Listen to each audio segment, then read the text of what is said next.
que diz assim: ouvistes que foi dito antes aos antigos, não matarás, e quem matar estará sujeito a julgamento. Eu, porém, vos digo, diz Jesus, que qualquer que sem motivo se encolarizar contra seu irmão, estará sujeito a julgamento. E qualquer que disser a teu irmão, raca, estará sujeito ao sinédrio. Mas quem disser tolo, estará sujeito ao fogo do inferno.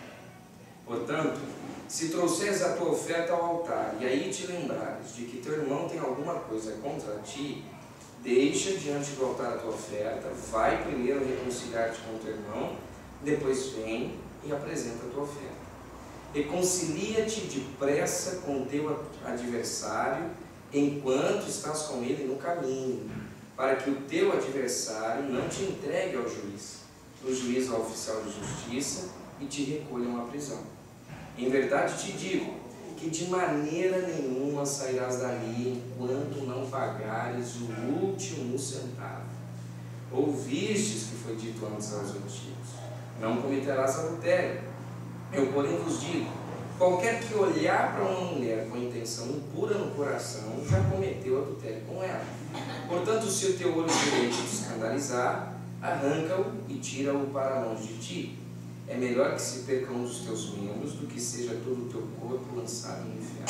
E se a tua mão direita te escandalizar, corta e atire-a longe de ti. É melhor que um dos teus membros se perca do que seja todo o teu corpo lançado no inferno. Até aí. E depois entra no divórcio propriamente dito. Só para a gente fazer a nossa famosa base.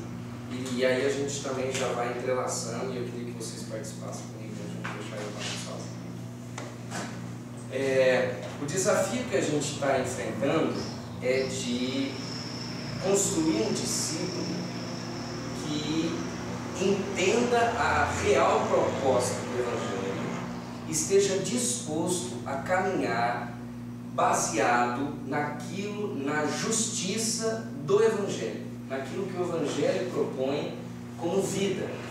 E aí a gente pensa na construção do ser, quer dizer, a gente não está querendo construir robôs, discípulos mecânicos, não. Nós estamos preocupados em construir, de fato, seres humanos individuais à luz da proposta do Evangelho. Seres humanos que corram o risco ou aceitem o desafio de olhar para o Evangelho, colocar dentro de si e começar a reagir na luz do Evangelho, como ser humano. Essa é a proposta. E dentro dessa proposta, a primeira base que Jesus coloca é o paradigma dos dois fundamentos que a gente já falou. O que Jesus diz? Olha, há dois fundamentos. Antes de você aceitar qualquer coisa comigo, antes de você aceitar querer ser meu discípulo, você precisa entender dois paradigmas aqui. Que é, você tem a casa construída na rocha e você tem a casa construída na areia. A casa construída na rocha, que parece simplesinho isso que Jesus vai falando, engraçadinho, né, poético, vai vir o vento, vai vir a tempestade, a casa vai ficar lá. E temos a casa na areia, num terreno arenoso, que se o vento vir, não vai ter sustentação para essa casa. E aí um outro paradigma que Jesus vem paralelo a esse, é dos dois caminhos, que é o caminho largo, aquele que aceita caminhar num caminho onde você pode levar tudo, e o paradigma do caminho estreito. E aí Jesus diz, olha, nós também temos o caminho estreito que é difícil, mas é esse o que eu proponho. Então Jesus vai dando essa base do paradigma para dizer para nós, olha, aquele que aceitar o desafio de viver, de se construir como ser humano à luz do Evangelho, vai ter que ter esses dois paradigmas em mente: a rocha e o arenoso, e o caminho largo e o caminho estreito. E aí a gente começou a contrapor, quer dizer, a gente começou a conceituar em Jesus o que era caminho largo e o que era caminho estreito. E aí a gente foi lá fazer uma análise da religião. E de acordo com a religião, muitas vezes o caminho largo, quer dizer, Jesus inverte essas posições, né? Por exemplo, quando a gente pensa aqui, quem era a turma de Jesus? Eram os publicanos, pecadores. Jesus era chamado de quê? Beberrão, né? Ou seja, Jesus realizava que tipo de milagre? Transformava água em vinho bom. Então, baseado nesse estereótipo assim, se você pegar assim de sopetão, aparentemente Jesus poderia ser caracterizado andar no caminho largo, porque de acordo com a religião, o caminho largo é esse caminho aí, de quem anda com essa turma, de quem tem esses apelidos e de quem tem esse estereótipo. Então Jesus começa a colocar, a reconceituar algumas coisas para a gente. Então a gente precisa se desvencilhar dessa ideia antiga que a gente tem de caminho estreito e largo, de rocha e arenoso, para reconceituar isso à luz daquilo que Jesus propõe. E aí, uma vez tendo isso como base, então a gente começa a responder. Então tá, então o que é andar, construir a minha casa na rocha? E aí Jesus dá um exemplo claro e extremamente difícil aqui no Sermão do Monte, de um exemplo para começar a pontuar o que é construir a sua casa na rocha. E para construir a sua casa na rocha, se a gente está reconceituando de acordo com esses paradigmas aí, que é o religioso e o que Jesus estabelece, Jesus diz o seguinte: olha, a sua justiça, para você que aceita isso, tem que exceder a justiça dos escribas e dos fariseus. E aí, o que Jesus estava dizendo com isso? E aí a gente lembra como que é o fariseu. O fariseu se jacta, jacta. O fariseu olha para si e se diz: olha, eu sou muito bom, eu sou bom nisso, gente, mas eu sou santo. Olha como que eu sou um cara bacana. Eu não mato, eu não roubo, eu não, sei lá, a minha vida aparentemente é linda, maravilhosa, eu tenho testemunho para dar. Quem olhar para mim vai ver um ser humano exemplar. E aí Jesus diz: olha, a tua justiça tem que exceder desse cara. E aí a gente tem que se jactar mais que ele? Não. Jesus estava indo numa outra linha. O que Jesus estava dizendo com exceder a justiça dos escribas e fariseus? O que vocês lembram daquilo que a gente já falou? Porque a justiça do fariseu era externa, né? Era para os outros.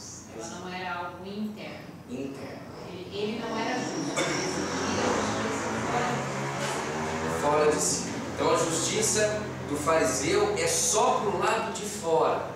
Por isso que Jesus diz a famosa frase: vocês são sepulcros caiados. Quer dizer, bonitos por fora e por dentro vocês cheiram mal. É exatamente isso. Quer dizer, vocês se preocupam com essa justiça para o lado de fora, enquanto para dentro vocês estão fedendo, vocês já estão mortos.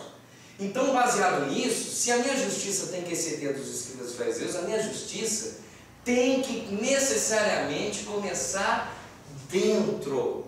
É interno, não é para o lado de fora. Não se começa um discípulo dando uma Bíblia, botando saia, não rapa a perna. Estou exagerando, mas era uns 70, 80. Mas você entendeu? Não se constrói um discípulo do lado de fora com leizinhos. Agora não bebe, não fuma, não faz mais nada. Está aqui a sua cartilha, você vê, pronto, construímos um discípulo. Que maravilha, bonito. Tá legal, falta algumas coisinhas. Se reporte ao seu líder da sua célula, vai dar tudo certo, vamos lá. E você vai moldando, vai maquiando, fica bonito, legal, enquanto você não constrói do lado de dentro. E aí o exemplo que Jesus começa a conversa, que ele já começa chutando o balde, Jesus já começa destruindo qualquer expectativa. Jesus dá o exemplo, daí ele fala: então tá, então se você tem que começar de dentro para fora, vamos começar a conversa do seguinte. Aí Jesus dá esse exemplo que a gente leu aqui a partir do versículo 21. E Jesus diz assim: ouvistes o que foi dito antes aos antigos. Quando Jesus diz isso, ele fala de lei. Ele está falando o quê? Vocês ouviram o que Moisés disse, o que a lei diz. Aí a lei diz: não matarás, porque se matar, estará sujeito a julgamento. Isso é o que a lei diz. E baseado na lei, o que o fariseu diria dessa frase? que o fariseu diria se Jesus dissesse: ó, então, a lei diz, não matarás, porque se matar, estará sujeito a julgamento. Aí o fariseu diria o quê? Nunca matei. Beleza, mas para não matar aí, e não vai estar sujeito a julgamento, é fácil. E aí a gente até brincou, tentando fazer uma porcentagem lá, de que nem 1% da população mundial é assassino. Ninguém mata, ninguém sai matando ninguém no trânsito, ninguém sai matando ninguém aí. Então, quer dizer, é muito pequena a porcentagem de assassinos no mundo. Então, baseado nisso, todo mundo está cumprindo a lei. Que maravilha, né? Todo mundo está bonitinho com a lei, está em dia com a lei. Aí Jesus pega esse princípio e dá esse exemplo para a gente de um discípulo que se começa de dentro para fora e não de fora para dentro. Porque se começar de fora para dentro, todo mundo ninguém matou. E aí Jesus diz, então, a lei diz que não matar, porque se matar está sujeito a julgamento. Eu, porém, vos digo, que qualquer que sem motivo se irá contra o seu irmão, sem motivo, se irá contra o seu irmão, insultar o teu irmão, proferir palavras de insulto ao teu irmão, ou raca, que a gente já aprendeu aqui no original, que significa vazio, sem sentido, sem existência, sem valor, ou seja, falar para o teu irmão, ou ter o teu próximo, o teu irmão, como nada. Sabe quando você chega num nível de ódio tão grande, que você fala, nada mais me atinge desse cara nem existe para mim, esse cara para mim morreu, sabe o famoso? Morreu, ela falhou comigo, ela me traiu, sei lá o que, morreu para mim. Jesus está dizendo, meu amigo, que se você se irá sem motivo, insultar o teu irmão, ou matar o teu irmão nesse sentido de ele não existir mais para você, subjetivamente aí, você está sujeito aos mesmos julgamentos de um assassino. Você está sujeito, ou seja, aos olhos de Jesus, você é um assassino. Quando Jesus faz isso, o que ele faz com esses paradigmas aqui de lei, da religiosidade para o lado de fora? Jesus dá um giro de 180, inverte a cabeça de todo mundo, e agora Jesus está dizendo o seguinte, olha, você, e aí a gente falou isso vários domingos, quantos de nós somos assassinos? Baseado nisso aqui. Quantos de nós estamos matando gente adoidado? Baseado nisso aqui. Quantos de nós temos esse poder de homicida, né? Essa pulsão homicida dentro da gente o tempo todo? A gente tem. Isso deve inviabilizar a gente, né? Dizer, não, então acabou, porque eu tenho esse ódio, né? Não. Mas o que Jesus faz com isso? O que vocês acham que Jesus acrescenta com isso na nossa espiritualidade? O que vocês acham? Pode falar que eu quero ouvir vocês. Ele acrescenta porque ele amplia completamente o conceito, né? Ele amplia o conceito. Ele mostra o quanto a gente é incapaz de viver dentro totalmente da lei. Isso seja humano. Não que isso seja, né, da gente, mas ele coloca a gente bem de frente do nosso tamanho. Exatamente. Quer dizer, mostrando a nossa inviabilidade diante da lei, ele nos apresenta. Ele bota um espelho na tua frente e diz, é bonitinho. Então você se gaba de nunca ter enfiado a faca em alguém e ter puxado um gatilho, agora olha no espelho como você é um assassino. Quer dizer, né? Eu estou usando palavras fortes só para você entender a dimensão que é essa reconceituação que Jesus faz aqui. Nós conversamos sobre quando Jesus fala, né, que raça de víboras, sepulcro caiado, que na verdade não era uma forma de Jesus agredir ou condenar ou ficar bravo com as pessoas, mas era uma forma de fazer esse espelho, né? Olha quem você é e dar de presente para a gente, né, a possibilidade de se ver como é para poder mudar, porque se você não souber quem você é, você não vai fazer um processo de mudança nunca, né? Então era isso que ele fazia com os fariseus, que parece duro, né? Olha, ele estava dizendo, assim, no seu coração também é complicado, você também não é igual a mim. É que é isso que a gente falou, de que Jesus não está querendo matar a gente para dizer, olha, não tem mais jeito. Então por isso que aqui, por exemplo, o irá sem motivo. Então tem vezes que a gente se ira com motivo? Tem. Aí a gente até estudou lá, irai-vos, mas não pequeis, não deixe que o sol se ponha sobre a tua ira. Quer dizer, a gente fez essa evolução da ira, que Jesus começa nisso. Vem uma ira sem motivo, que contextualizando pra gente é uma antipatia, tipo, ai, não gosto daquela pílula. Ai, aquela pílula é tão chata. Ai, aquela começa assim, né? Aí depois vai evoluindo. Aquela antipatia vira não sei o que não sei o que vira um insulto. Ah, eu sempre sabia que você era essa vibra mesmo. Então, até, e baseado em Jesus, que até a pessoa se torna raca para mim, um nada para mim, não existir. E aí eu estou dentro deste conceito. Mas não é para não nos inviabilizar. Quer dizer, é Jesus nos colocando de frente com os nossos próprios limites. Só que o mais importante é Jesus mostrando que esse caminho é de dentro para fora. Quando ele vem falando no texto Caio, Jesus nunca não amou, entendeu? E ele fala justamente dessa passagem que ele entra no templo e destrói a igreja e fala que em todos os momentos ainda era amor. Mesmo quando ele... Um chicote na mão. Com um chicote na mão, ele fala várias passagens. E eu acho que quando ele nos pede isso, também é amor. Né? E parece um Deus tão, meu Deus, que Deus bravo, né? Que Deus opressor, pediu algo tão difícil. E aí a gente vê que não é só uma oportunidade, é ainda Deus em amor. Eu sempre trouxe o versículo, né, de que conhecereis a verdade nos libertará, para o contexto da minha profissão. Porque quem faz terapia ou já fez terapia vai entender, assim, fazer terapia é conhecer a você mesmo, para você se libertar de todos os sintomas que de certa forma atrapalham a sua qualidade de vida, né?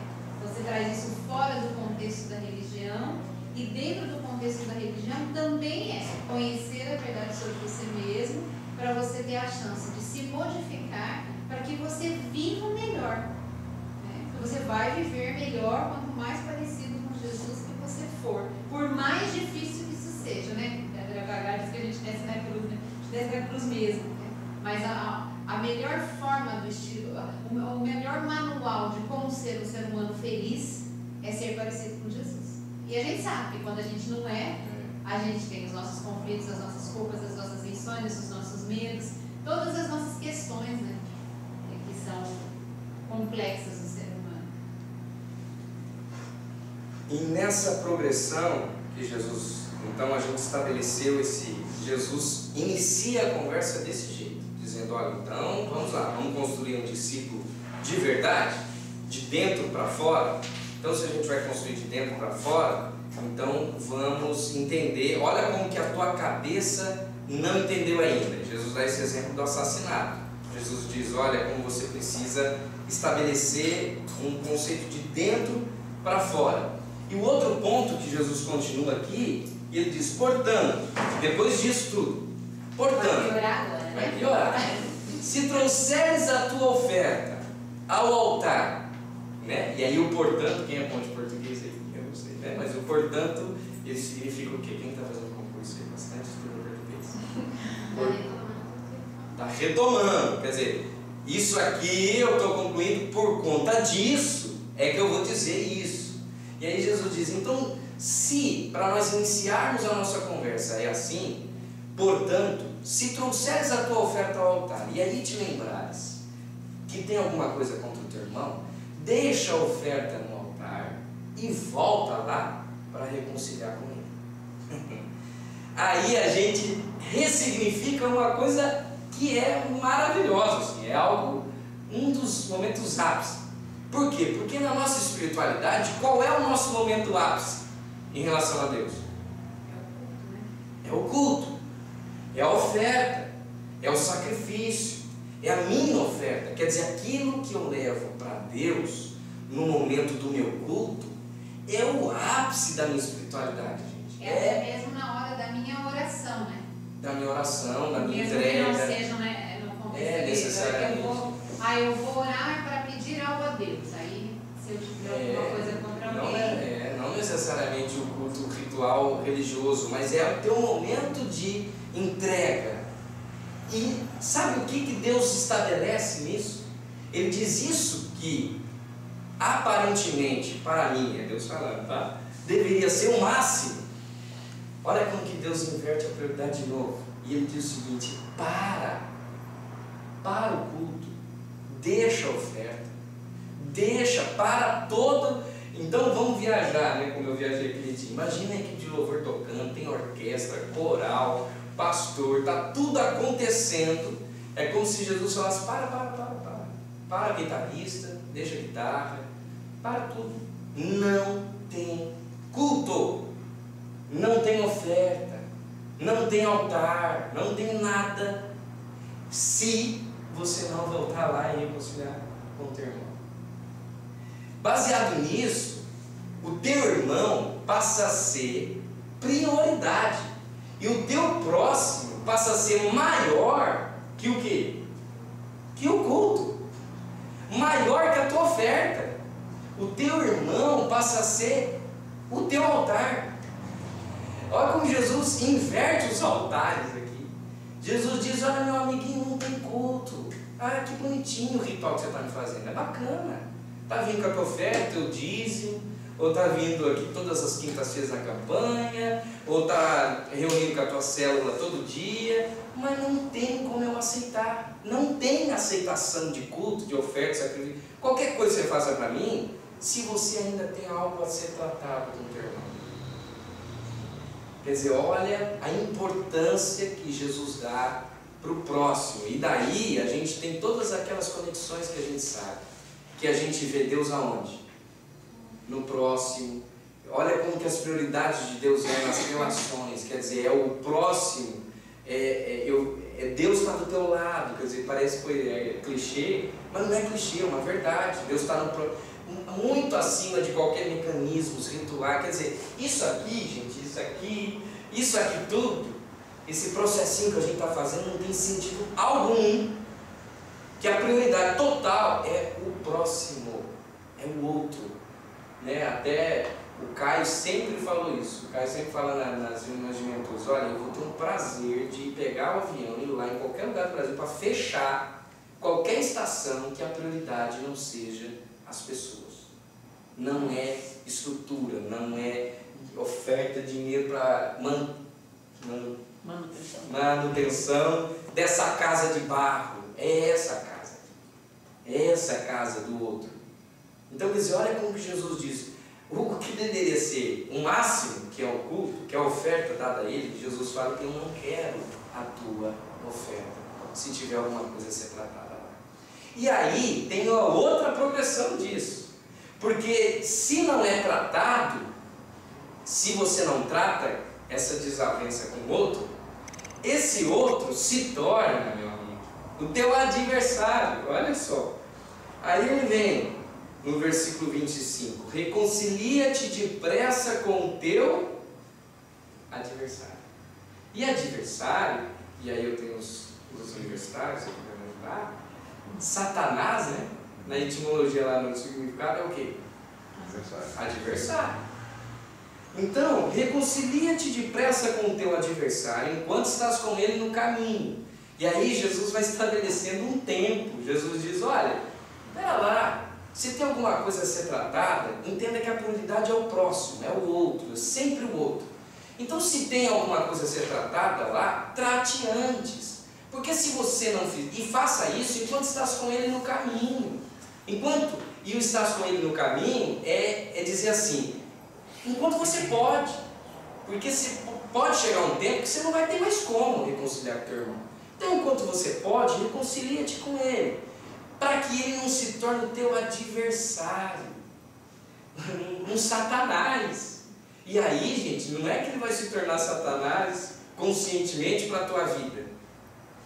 É você que vai plantando Satanás. Existe essa palavra?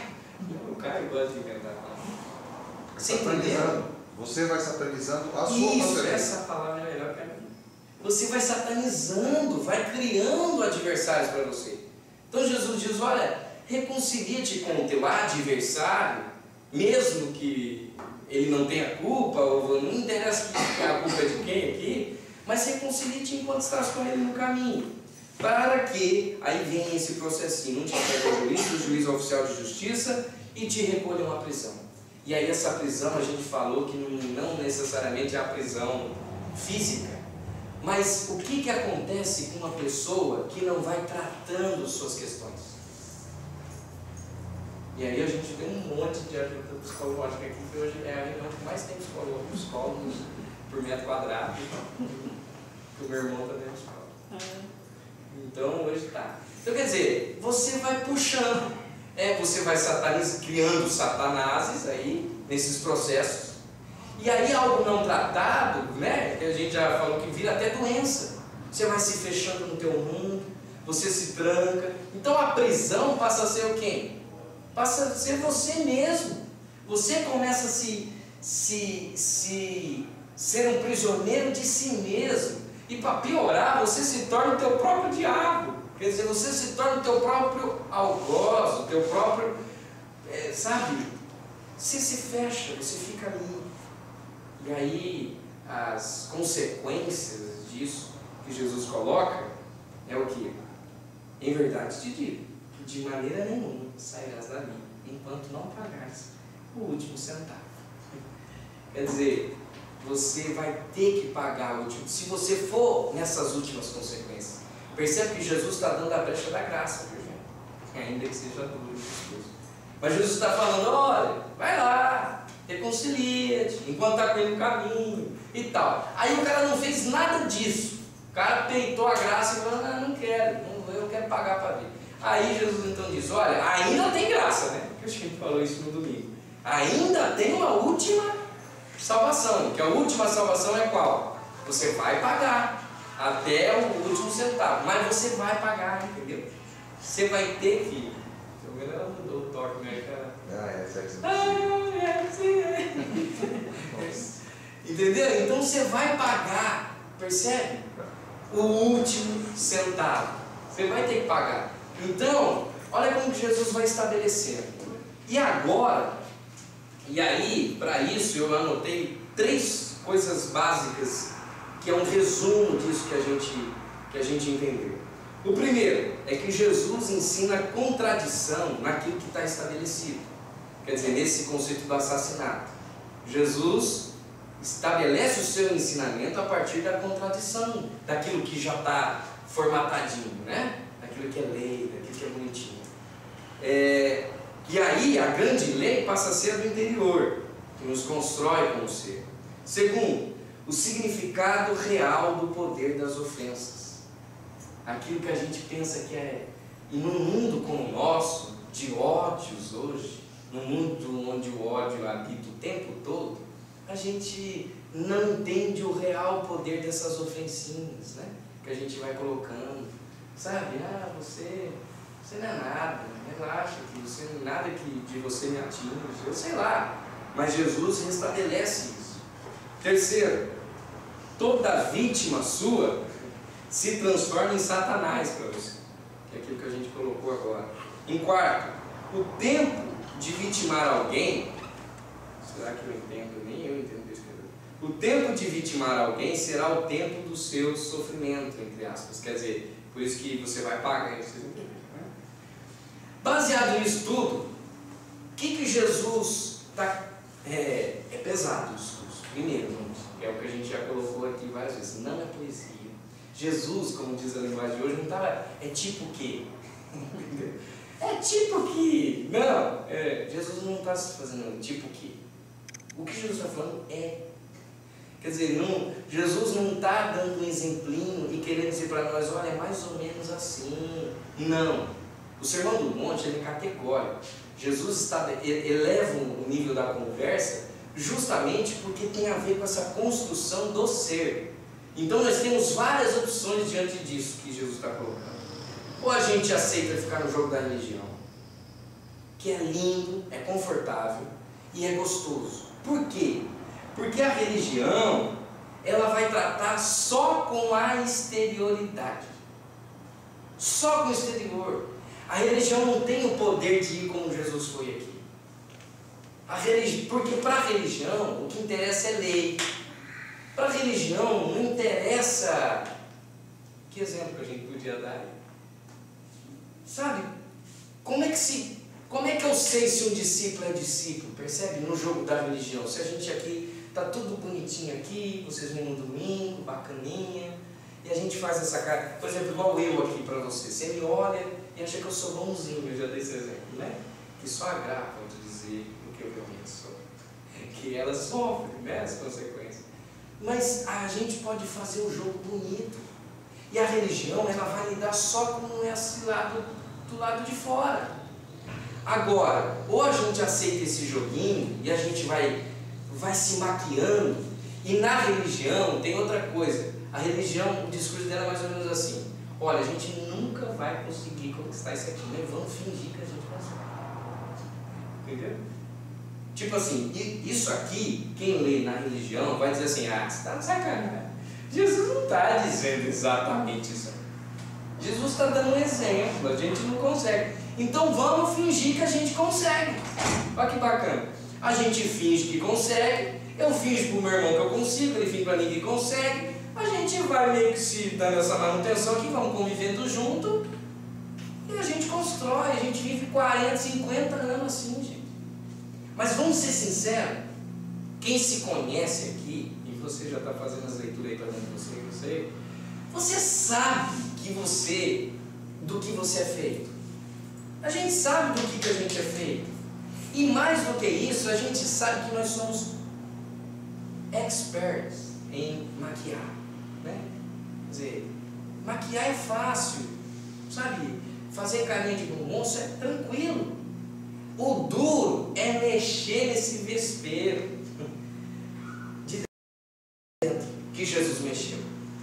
O duro é olhar como Jesus falar, olhar Jesus sentar na tua frente e falar assim: meu amigo, você se gaba de nunca ter matado alguém, você é um assassino. Sabe, é forte essa frase. Mas é Jesus dizendo, como a gente já falou hoje, não é para matar você, mas é Jesus dizer assim: meu filho, assuma do que você é feito. Assuma o teu pecado pelo nome. Você mata sim quando você insulta alguém. Você mata sim quando a tua ira é sem motivo sobre alguém. Você mata sim quando você faz alguém de raca para você. Quando você mata alguém que eu criei. Porque o raca, gente, é o cara ter uma síndrome de criador, né? Igual no sistema. Você destruiu o sistema, eu criei, eu acabo o sistema. E raca é você dizer isso: não, ele não existe mais para mim. Que poder você tem para achar que alguém não existe mais para você? É Deus falando: rapaz, eu criei o outro, como é que você mata o outro assim? Você descria ele.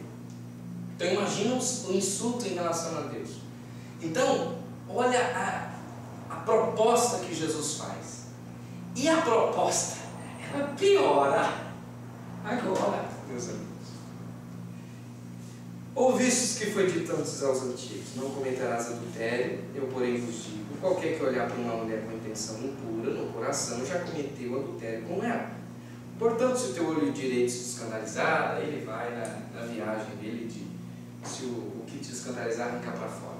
A gente poderia lidar nesse texto com o adultério em si, e de fato ele tem contornos como adultério real. Jesus está lidando sobre o adultério. Só que eu queria ampliar esse conceito que ele pega aqui e trazer para essa nossa espiritualidade.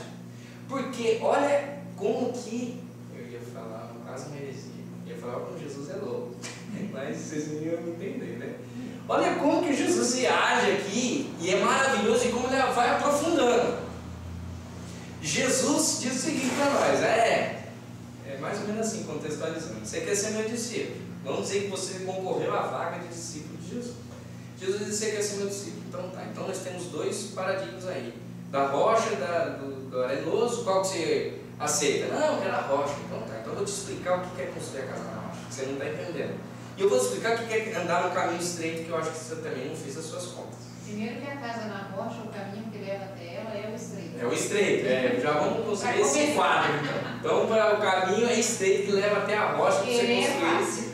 Querer é fácil, eu quero ver chegar lá para construir. E aí Jesus diz, então tá, então eu vou te explicar como que é construir. A gente só constrói excedendo a justiça dos fariseus e escribas, porque eles estão construindo na areia. E como é que se constrói uma casa na areia? Só lidando com estereótipos, só lidando do lado de fora, no exterior. Então você quer fazer isso ou você quer lidar com a realidade do discipulado? Não, eu quero construir de dentro para fora. Então vamos lá. Então, sabe o conceito do assassinato? Sabe, de matar alguém que vai ser julgado? Ah, sei. Então, eu queria te falar o seguinte, baseado nisso aí para construir a casa na rocha, você se torna um assassino também quando você se ira com alguém. Você não precisa necessariamente matar alguém fisicamente. Aí a conversa já... Mas ainda está num campo que é mais fácil da gente entender. Nesse lance aqui do adultério, Jesus vai para o campo total da subjetividade. Jesus vai para uma área que não tem controle, não tem domínio, ninguém, nem a Gra tem controle sobre mim, você entendeu? Nem eu sobre a Gra. Quer dizer, uma coisa é que é somente você e Deus, não tem... Aí é uma subjetividade total que Jesus entra. E olha como ele amplia o conceito. E aí quando Jesus diz, olha, então agora eu vou te explicar outra coisa. Tem essa do assassinato, guarda essa aí. É porque no assassinato é você com o outro, agora é você com você mesmo. Agora é você com você mesmo. Então o assassinato já estava difícil. Agora Jesus diz, agora vamos para dentro de você. É a subjetividade. Se você olhar para uma mulher, já pecou. E desejar ela, você já pecou. E aí eu queria que a Keila lesse na versão do Paraguai dela e alguém numa versão original. Em Tiago capítulo 3. E é chato de achar Tiago. Quem não tem aquelas... Eu nem travo. A não ser que lembra daquilo. Tiago capítulo 3. Eu nem travo a minha vida, porque eu sei que a Keila vai trazer. E a leitura dela é maravilhosa. Tiago capítulo 3, nós vamos entender essa viagem da subjetividade. 3, versículo, a partir do 13 ao 16. Preste bem atenção no que Tiago vai falar. Tiago 3? 3. Não, Tiago 1. Peraí. Tiago 1, do 13 ao 16. Leia a versão original primeiro, depois a Paraguai para a gente ajudar na nossa concentração. Ninguém ao ser tentado, diga, sou tentado por Deus, porque Deus não pode ser tentado pelo mal, e Ele mesmo a ninguém tenta. Ao contrário, cada um é tentado pela sua própria cobiça, quando esta o atrai e seduz. Então a cobiça, depois de haver concebido, dá à luz o pecado, e o pecado, uma vez consumado, gera morte. Não vos enganeis, meus amados irmãos. Quando alguém for tentado, não diga, esta tentação vem de Deus, pois Deus não pode ser tentado pelo mal, e Ele mesmo não tenta ninguém. Mas as pessoas são tentadas quando são atraídas e enganadas pelos seus próprios maus desejos. Então esses desejos fazem com que o pecado nasça, e o pecado, quando já está maduro, produz a morte. Quer dizer, Tiago pega essa mesma viagem que Jesus coloca, e ele vai, quer dizer, o Tiago dá a evolução da coisa, e Jesus já vai de sopetão. Então Jesus já resume, meu amigo olhou, desejou, pecou. Já era. Agora, o que Jesus quer dizer com isso? Quer dizer, qual é o conceito que Jesus estabelece com esse processo que você está vendo aí? Quer dizer, eu olhei, total subjetividade, eu olhei, desejei, já pequei. Tanto para o adultério como em qualquer outra área, isso se aplica. O que você acha que Jesus está estabelecendo nesse nível já de... Eu posso muito bem não fazer. Eu posso me controlar e não fazer as coisas. Acontece que eu posso estar fazendo na minha mente o tempo todo. E nunca o outro sabe. Não, eu posso estar lá lindo, santo, maravilhoso, vou lá e estou trucidando uma pessoa na minha mente, desejando que aquilo dê errado, perguntando por que Deus deu um carro para ela daquele jeito enquanto eu estou ali, estou sem, não sei o que eu fiz de errado, amaldiçoando a vida de outros, mas por fora eu estou lá. Exatamente. Quer dizer, se na questão do assassinato era mais fácil de eu me reconhecer, né, de eu falar, não, eu nunca matei ninguém. Aí Jesus coloca, não, Jesus mostra esse nosso poder homicida, Jesus diz, não, Olha como Jesus amplia o sentido da lei. Então, nesse conceito também, ele vai mais a fundo, porque agora é um cantinho nosso lá dentro que até nós mesmos podemos querer nos enganar. Quer dizer, olha como que a religião, vindo com essa nossa bagagem religiosa, vai favorecer isso. Quer dizer, eu digo que, não, mas eu desejamos, né? Mas eu sou totalmente fiel a graça. Jamais, né? Trairia a graça. Eu desejei, mas aqui não tem também, né? Eu desejei, já passou. Tá? Assim, eu nem sei se eu desejei. Eu olhei, né? mas... Aí, por exemplo, de tentar matar o cara que trabalha na mesa do teu lado, lá que ganhou um carro zero, sei lá o quê. Pô, desgraçado, tal. Não, mas tá bom, eu senti essa raivinha aqui, mas, pô, não falei nada, ele não tá sabendo que eu tenho ódio dele. Olha como vem as nossas desculpas, né? Pô, eu sou um cara bacana, então não tem problema, acho que, né? Aí a gente vai na fofoca, né? A gente dá umas fofocadinhas de vez em quando, mas que mal tem, né? Também só para divertir a mesa lá na pizzaria. A gente fala mal um pouquinho dos outros para ter um assunto e tal, mas a gente não está matando, a gente não está ferindo ninguém, a gente não está. Olha como que a gente vai. Ah, tal, igual sei lá, o irmão chega, rapaz, olha o meu carro zero, vem aqui, vê meu carro. Aí você olha, como é que ele conseguiu? Você está devendo todo mundo e tal, por que eu não consigo? Mas eu senti aquilo, mas olha como que a nossa mente já vai trabalhando para as fugas. Não, mas eu não estou matando. Ah, ela que foi alvo desse meu pensamento ruim não está sabendo. Eu pensei mal da Marisa, mas eu não contei para ela. Aliás, não contei para ninguém. Ninguém sabe que eu tenho isso com ela. Então, eu acho que não tem problema. Jesus disse que tem. Mas Enganoso é o coração. Enganoso é o coração do homem. E esses sistemas de autojustificação, eles nascem de um espírito religioso. Ontem eu estava assistindo o Advogado do Diabo pela enésima vez e no final ele diz assim: Deus é um zelador ausente. E ele não é só isso, ele também é um baita de um gozador. Ele dá a você uma natureza e dá ordens no sentido contrário a essa natureza. Não olhe, mas se olhar, não toque. Se tocar, não prove. Se provar, não fala nada para ninguém. A religião ela vai construindo esses mecanismos em que você vai se auto-permitindo esse comportamento e vai fazendo ajustamentos pessoais a partir do momento em que você simplesmente se torna estéril para essa consciência. Anestesiado. Anestesiado. E a pergunta que Deus faz a Caim, ela é a chave para toda essa conversa da subjetividade que Jesus retoma no Sermão do Monte. Aonde está o teu irmão? E a resposta dele qual é? Quem não sabe, né? Deus sabia onde está, mas onde é que está? Eu quero ouvir de você. O que eu tenho a ver com o meu irmão? Outra uma resposta também enganosa, maliciosa. O que tem a ver com ele? Eu acho que eu resumiria a mensagem de hoje, para você ir ecoando na tua cabeça, essa pergunta. Onde é que está o teu irmão?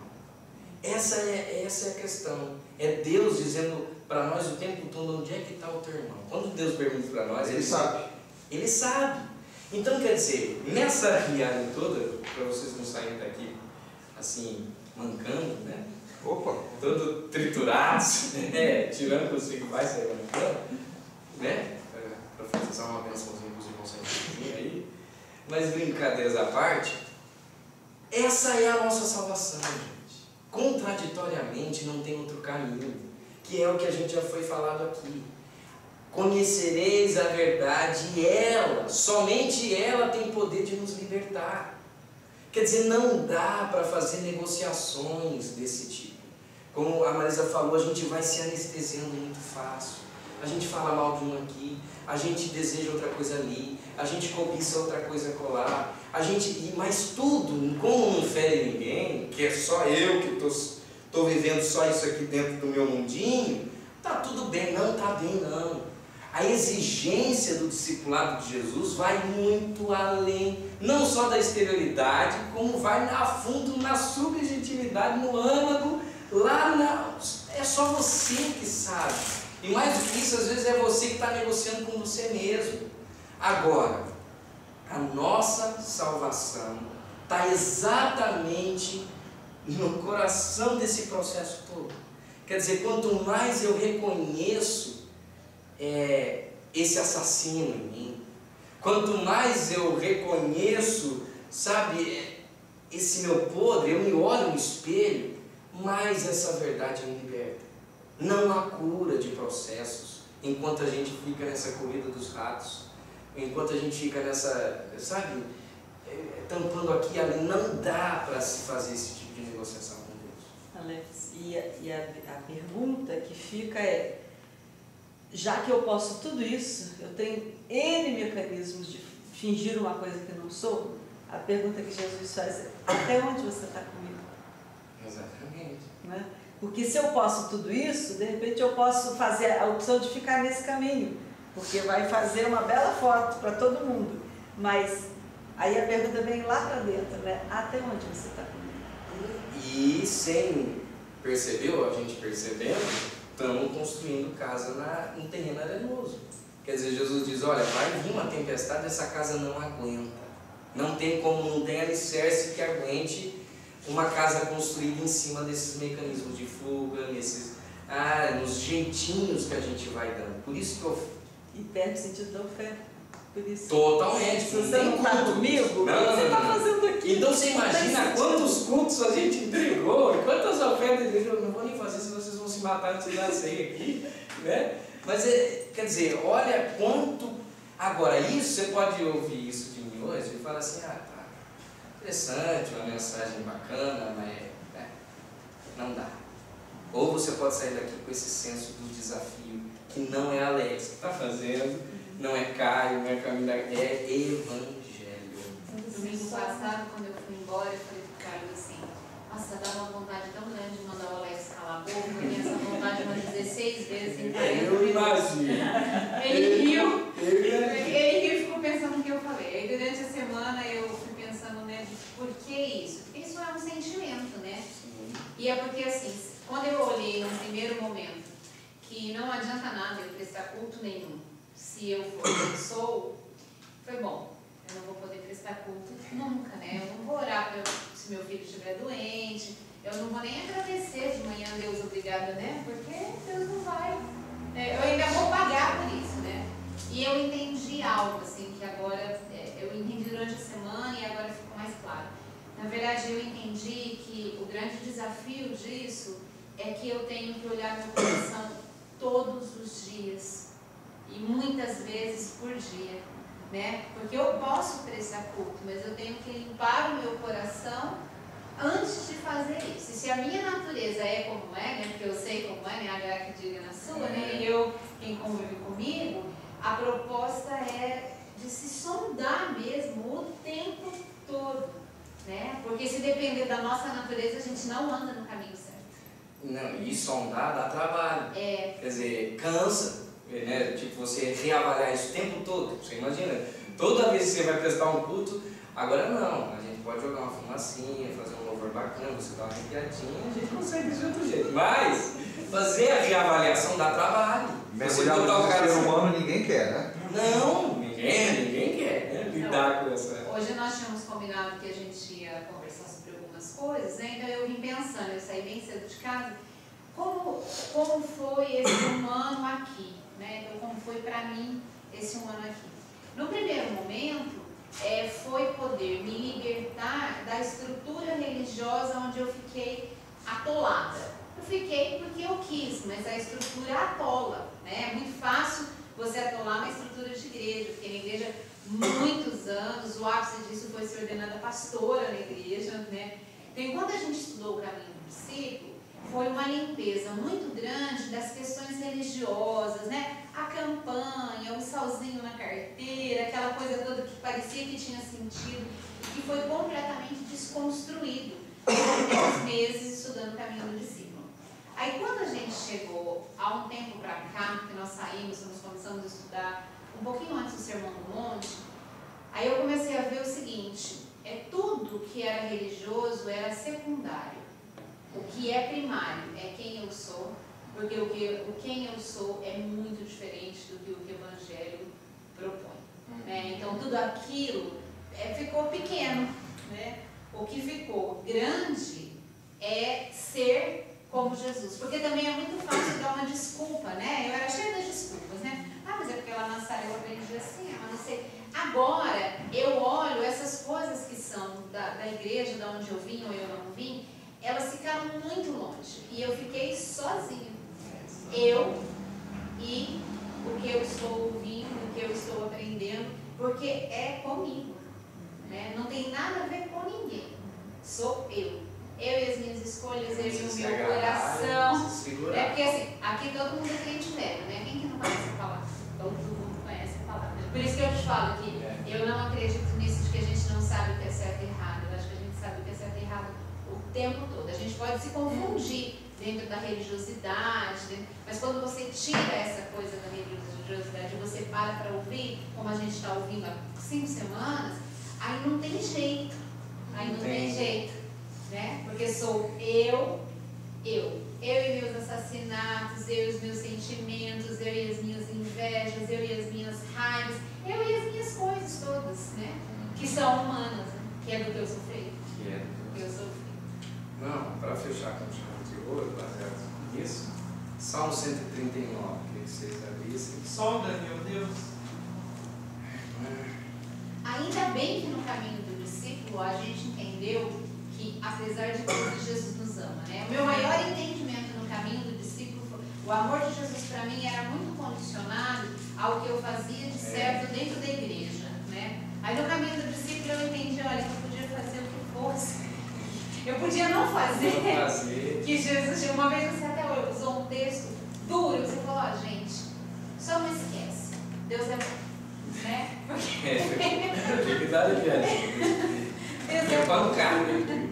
Irmãos, isso aqui bate primeiro em mim, quando eu estou preparando a mensagem lá, e hoje bateu duplamente, eu estava preparando o jogo do Corinthians. Quando eu pensei que dá vontade de mandar calar a boca, eu falei, mas coitado. Coitado, já sofreu tanto hoje. Ele sofre primeiro ao preparar a mensagem. Não, mas é doloroso. Mas assim, é o que eu falo. A responsabilidade do que você vai fazer com essa palavra é tudo como você falou. Quer dizer, eu posso ouvir isso aqui e como a Marisa colocou, eu falo, não, eu não estou disposto ainda a construir essa casa aqui na rocha, é para mim muito pesado. Então, tem mais uma coisa, existem pessoas dentro do sistema religioso, que da onde a gente saiu e não quer estar, que se constroem enquanto cristãos e como seres humanos, né? A minha mãe é pastora em uma igreja e ela está lá e assim, a minha mãe é um testemunho de vida para mim do que nós estamos estudando hoje, sabe? Se ela entende que porque ela pensou que o vizinho estava fazendo barulho e ele não deveria, ela ficar com raiva, é impressionante a relação dela consigo mesma de dizer esse sentimento não está correto, e dela se arrepender, e dela orar, e dela retomar, né? Então, apesar de algumas coisas dentro da igreja onde ela está, que são aquilo que a gente não compactua, ela e algumas outras pessoas que eu conheço são pessoas verdadeiramente discípulas de Jesus. É por isso que esses dias eu falei que a gente estava falando alguma coisa que não era para gravar, porque não dá para generalizar, né? Dentro de cada lugar existem pessoas que são verdadeiramente discípulos, porque isso é individual. Isso é individual. Não, com certeza, nós não generalizamos. Até você falou da tua mãe, eu vou até falar o que eu tinha escrito aqui, porque no estudo o Caio chega nesse ponto, ele concluindo isso aqui, ele fala assim, como é subjetividade, ele fala, então agora, aí para o estudo, ele fala, agora é conversa, não é mais mensagem, não é mais pregação. E eu fiquei constrangido porque temos muito psicólogo por metro quadrado aqui hoje. E eu falei, eu não vou nem entrar nesse negócio aqui, que não é minha praia, mas o Caio entrou lá.